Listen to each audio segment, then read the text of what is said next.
Minimu ta' 6 lokalitajiet fiħdan kull kunsill reġjonali se jibbenefikaw minn skema għall-iżvilupp tal-latrini pubbliċi awtomatiċi. Dan l-investiment li kienu kol wied elettorali jammonta għal aktar minn 2 miljun euro.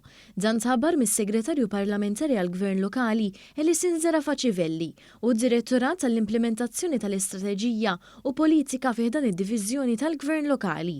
Dawn il-latrini se jiġu mamra bl-aħħar teknoloġiji u se jitħadmu b'sistemi ta' enerġija ekoloġika.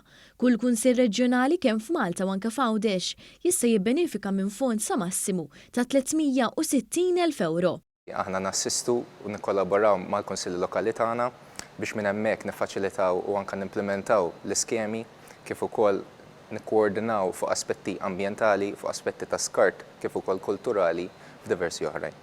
Dawn il-latrini joffru aktar iġiene, sigurtà, indafa u aċċessibilità. Id-Direttur Ġenerali tad-Diviżjoni tal-Gvern Lokali Natalino Attard qal kif il-Kunsilli Reġjonali se jassistu lil-lokalitajiet rispettivi biex jimplementaw dan il-proġett. Se nkunu wkoll qed insaħħu ir-reġjuni li se jkunu huma li jikkoordinaw din l-iskema għal nom tal-Kunsilli Reġjonali fih danhom u allura wkoll dan is-servizzi li jingħataw nistgħu wkoll ikunu wkoll fil-prinċipju tal-economies of scale.